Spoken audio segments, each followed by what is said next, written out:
Forget Hollywood red carpets, Tom Cruise prefers cockpits and race leathers. This guy doesn't just play a fighter pilot or stunt rider on screen, he actually flies his own jets and tears through the streets on motorcycles most people only dream of. From a $4 million World War II warbird to a 209 mph superbike that looks like it landed from the future, Cruise's collection is the real deal. Stick around because we're diving inside his insanely private hangars and garage to uncover the rarest, fastest, and most cinematic rides in his lineup. You're not going to believe this, but Cruise isn't just cruising Hollywood, he's cruising the skies in his Gulfstream 4 SP, tagged N808T.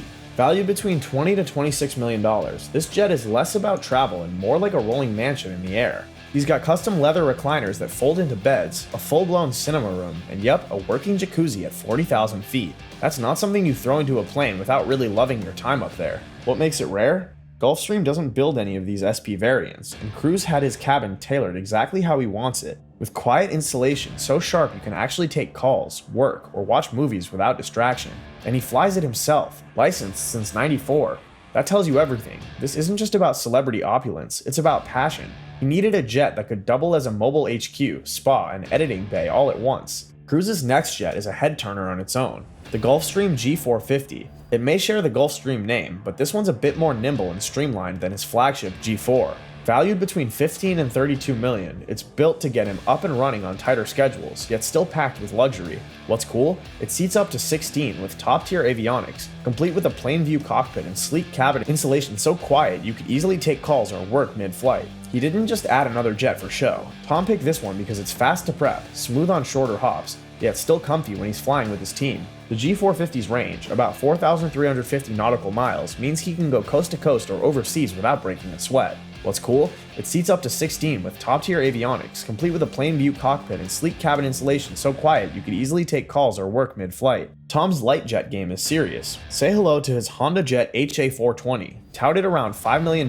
for the elite version. What's wild about this jet is that its engines aren't dangling off the tail like a regular jet, they're perched above the wings. This overwing engine mount gives him more cabin space, less noise, better fuel efficiency, and a sleek look that turns heads. He didn't pick any old jet. Honda custom built his to be eye-catching, styled like a race car according to Honda's CEO and NBAA, and packed with the Garmin G3000 glass cockpit.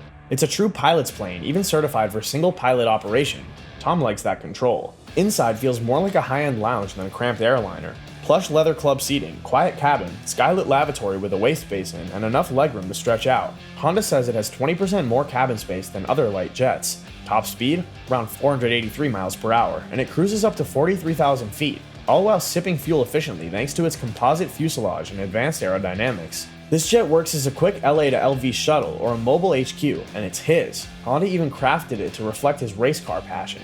Curious how this Honda jet stacks up against his Gulfstreams when it comes to speed, style, and cockpit tech? Now on to the Challenger 300. This one's all about comfort and capability. Cruise picked it up for around $26 million, but it's basically a flying living room. Seats up to 10, full galley, leather recliners that turn into beds. It's built for those long flights where you don't want to feel like you're in transit. It runs on a ProLine 21 avionics suite, meaning top-tier cockpit tech and real-time weather and terrain tracking. What sets it apart? It's rare, just a few hundred made, and flies 3,100 nautical miles non-stop, all while cruising near Mach 0.8. It's fast, smooth, and super efficient. Cruise likely uses it when traveling with crew or family. It's reliable, quiet, and still plenty luxurious. Ever wonder how this stacks up against his more hands-on jets like the Honda Jet or his World War II fighter? This jet's the standout. Cruise's real-deal North American P-51 Mustang, and yes, he bought it in 2001. It's a genuine World War II fighter, not just a replica, restored to showroom condition and worth around $4 million. It even played a starring role in Top Gun Maverick, with Cruise himself piloting the same one he owns. This isn't a static museum piece, he flies it regularly, and you'll spot its classic invasion stripes at air shows. Owning an airworthy P-51 is rare, only about 150 remain flying worldwide, and he didn't just buy it to own history. Cruise's passion for aviation is real. He's had a pilot's license since '94, and this plane blends nostalgia with pure adrenaline at 350 plus miles per hour. Do you want to hear how Tom Cruise pulled off those Maverick stunts with his own fighter? And now that you've seen his rarest plane, how do his motorcycles stack up? Wait till you hear what he's riding on two wheels. Let's fire up his bike lineup, starting with this beast, the BMW S1000RR. It's the real deal superbike Tom rode in Mission Impossible Rogue Nation, and he didn't stop at riding it. He bought one after filming. This 999cc machine hits nearly 200 horsepower, launches 0 to 60 in 3.1 seconds, and tops out around 188 miles per hour. Insane performance for a production bike. But what really sets it apart is how Cruise uses it. During filming, he legit did his own stunt where he leaned so hard into a corner, his knee actually grazed the pavement, and that shot stayed in the final cut. No stand-in, no CGI. That moment says everything about how hands-on he is with his gear. He's not just collecting these machines, he's putting them to the test, and the S1000RR delivers exactly the kind of pro-level handling he's after. Do you want to see how that knee stunt moment changed the way he grips the handlebars? If you're into bikes that blur the line between movie prop and full-blown performance weapon, smash that like button, and don't forget to subscribe so you catch the rest of Cruise's lineup. We're just getting started. Then there's the Virus 987 C34V. This thing is next level rare. Only around 25 were ever made, and Cruise reportedly paid over $100,000 for it. He even rode it at his 51st birthday party. It uses a Ducati-sourced 1.2-liter engine and a hub-centric steering system, topping out near 209 miles per hour. It's not just fast, it's ultra-exclusive, a head-turner that screams Italian race tech meets collectible art. Curious what makes that hub-centric steering feel so unique compared to his BMW? Next up is the Kawasaki GBZ 900R, and yeah, this one hits different. We're talking about the original Top Gun bike, the one you saw Cruise blasting down the runway next to an F-14 Tomcat in that iconic scene. This wasn't a prop or a stand-in. Cruise eventually tracked down and bought the actual bike used in filming, because for him, it wasn't just a cool movie moment, it meant something. It was part of his rise, and part of pop culture history. Back in 1986, this bike was a game changer. It was the first production motorcycle to break the 150 mph barrier, topping out at 155 miles per hour, which made it the fastest production bike in the world at the time. And it wasn't just fast, it was smooth, stable, and that liquid-cooled 908cc inline-4 engine made it an instant legend. But here's where it gets personal. Cruise has said multiple times how much that Top Gun role meant to him. So for him to go out of his way to get that specific GBZ 900R decades later says a lot. This bike isn't about specs or value anymore, it's about legacy. It's a symbol of a career-defining moment. While most collectors chase after what's rare or new, Cruise goes after what's meaningful. And that's what sets his collection apart. The bike even kept its black and red paint scheme from the film. He didn't restore it to something else. He wanted that version, the one that got the wind through his hair and turned him into an action icon. Want to hear about the restoration touches he added to honor its Top Gun role? Cruise's Triumph Bonneville Scrambler from Mission Impossible 3 isn't just a cool prop. It's one of only 5 custom builds made specifically for the film. And after filming Wrapped, Cruise didn't let it go. He actually snagged it at auction for close to $30,000, which tells you right away this wasn't some background bike. It meant something. This particular Scrambler was built for action, not display. Knobby tires for better grip, a modified exhaust setup to give it a rawer tone, and that stripped back no-nonsense look that makes it feel like a proper stunt-ready machine. The Bonneville Scrambler has always had that classic British twin-cylinder charm, but this one? It's built to take a beating. The design blends that retro style with practical stunt performance, and that's exactly what made it fit for a Mission Impossible chase scene. Cruise needed something that looked old school, but could still tear through tight corners, dirt, and whatever chaos the scene called for. No surprise then that it found a permanent spot in his garage afterward. It's the kind of bike that feels personal. You can tell it's not there because of its dollar value, it's there because of what it represents. A bike built for a film where Cruise pushed the limits physically, doing stunts himself, keeping things real instead of letting a stand-in do the work. That matches the whole vibe of this bike. Hands-on, raw, and built for action. It's not just something to look at under perfect lighting, it's meant to be used, and that's exactly why it stayed with him.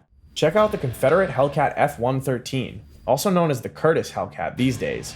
This thing is in a league of its own. It's not some polished Euro-style performance machine, it's raw American muscle on 2 wheels. Built around a monstrous 2-liter V-twin, it cranks out around 130 horsepower, but honestly, it's not just about the numbers. It's the attitude of the bike that stands out. Cruise actually rode it to the Mission Impossible 3 red carpet premiere, which kind of says it all. This is his look at me bike. There's a reason this one costs over $60,000, and it's not branding or hype. Every Hellcat is hand-built in the US with aircraft-grade materials, machined aluminum, and an unapologetically industrial design that skips the polish and goes straight for brute presence. There's no excess, just engine, frame, and road-focused aggression. It's loud, it shakes, it pulls hard in every gear, and it doesn't try to hide any of it. This is the kind of machine that turns heads without trying. Cruise is known for being hands-on with his gear, and the Hellcat lines up with that perfectly. There's no traction control, no fancy ride modes, none of the electronic assists you'd find on something like his BMW S1000RR, and that's probably the appeal. It's a bike that demands respect, and Cruise clearly respects it right back.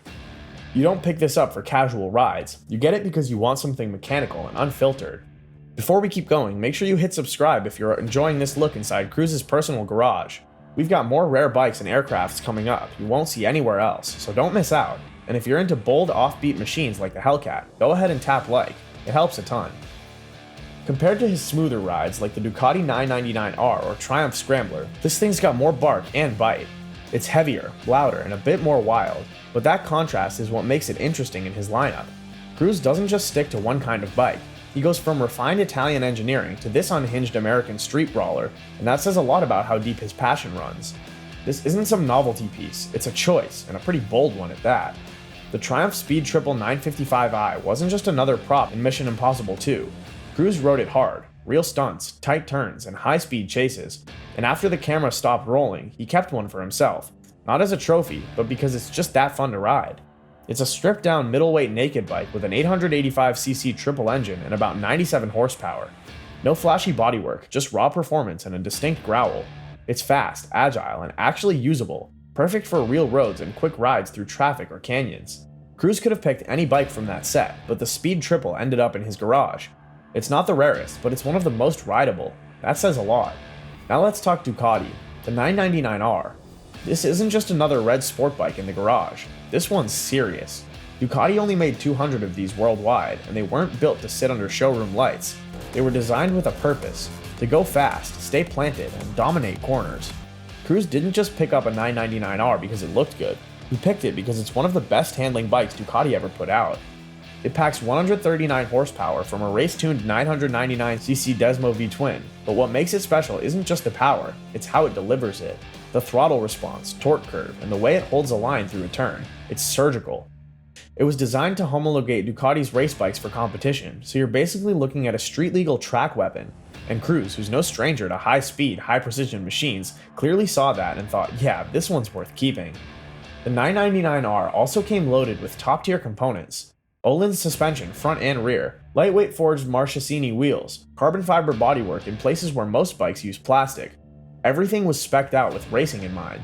It's not just expensive because it's rare, it's expensive because every part of it is purpose-built. You're not paying for flash, you're paying for focus. And the design? It's a bit controversial among Ducati purists. Some prefer the older 916 style fairings, but Cruz seems to care more about what the bike does than how it fits into the brand's styling history.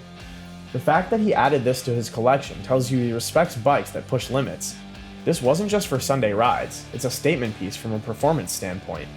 Compared to his BMW S1000RR, the 999R trades raw top-end speed for a more visceral hands-on ride. You've got less electronics, less rider aid, and more feedback from the chassis. It's the kind of machine that demands your full attention, and rewards it. Cruz could have gone for the newer Ducati models with all the bells and whistles, but he locked in on this one. The Ducati Desmo C RR. This is serious gear. Think of it as the closest you can legally get to a MotoGP machine. Tom Cruise didn't just grab any superbike, he snagged the first one delivered in the US, paying around $72,000 for a bike limited to just 1,500 units worldwide. Under that sleek carbon fiber body lies a 989cc V4 engine pushing nearly 197 horsepower, built with race-grade Öhlins suspension and forged magnesium wheels straight off the track. What sets it apart? Every component is hand-assembled, from Brembo brakes to dry clutch and gear-driven cams. It's a full-fledged racer disguised as a street bike. Cruz didn't pick this to look cool. He wanted raw performance and the real racing experience. This isn't just a show bike, it's a machine that screams track DNA wherever it goes. Curious about how this Desmo sounds and rides next to the Virus and 999R? Then there's the Honda CRF 450X from Oblivion. This isn't in his garage because it's rare, it's there because it was part of the job. The bike was custom built for the movie, tuned specifically for off-road action. Cruz didn't rely on CGI, he rode it himself across rough terrain in real stunts. The team reworked it with new suspension, futuristic body panels, and tweaks to handle everything from sand to rocky hills. It had to look sci-fi and still hold up during multiple takes. Most movie bikes aren't built to last, but this one was. After filming, Cruz kept it. Not because it's flashy, but because it's functional.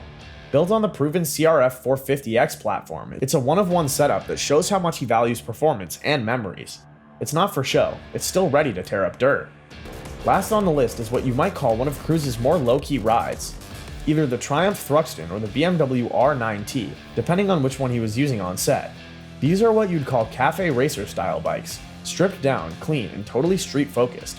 No aggressive bodywork, no flashy paint, no race exhausts, just timeless design and real world usability. These aren't bikes made for red carpet entrances or flying down runways. They're meant for weaving through traffic, grabbing a coffee, or just blowing off steam between takes. Cruz was actually spotted using one of these bikes as his on-set commuter. Not trailered in, not part of a photo shoot, just him, riding to work. And that's kind of what makes this bike stand out. It's not about power figures or limited production numbers. It's about everyday rideability and having a machine that's easy to trust and fun to ride. The Thruxton has that vintage British racing vibe with modern tech under the hood. The R9T brings German precision with a retro twist. Both of them feel analog, mechanical, and connected, something you know Cruz would be into, considering how much he does his own stunts. These bikes also tell you something about his personality. He doesn't just collect things to look at them, he actually uses them. Even with all the planes, exotic cars, and big-ticket motorcycles, he still has room for something simple, stylish, and functional. It rounds out his collection in a way that feels personal, like it's not just about flexing horsepower or price tags, it's about the ride. Always has been. So yeah, Tom Cruise's garage isn't just about speed or flex, it's about meaning. Every plane, every bike, there's a reason it's there. Some are full-blown performance machines, others are pieces of his story. It's not just a collection, it's a reflection of how he lives. Hands-on, fast-paced, and fully in control. And hey, if you're still watching, now's a good time to tap that like button and hit subscribe. It helps more than you think, and there's a ton more like this coming. From fighter jets to cafe racers, Cruz doesn't just chase power, he chooses machines that match moments in his life. Whether it's the Top Gun Kawasaki, the first Desmo to see RR in the US, or that modded dirt bike from Oblivion, it all ties back to something real. That's what makes his collection stand out. It's not just rare stuff, it's relevant. But now I've gotta ask, if this is just his bikes and planes, what's hiding in his car collection? There are rumors of a $3 million Bugatti that he doesn't drive anymore, plus a few things he picked up during Mission Impossible. Wanna see what's parked behind the locked doors of his car vault? Then stick around, because that video is coming next. Don't forget to like, subscribe, and hit that bell so you don't miss it.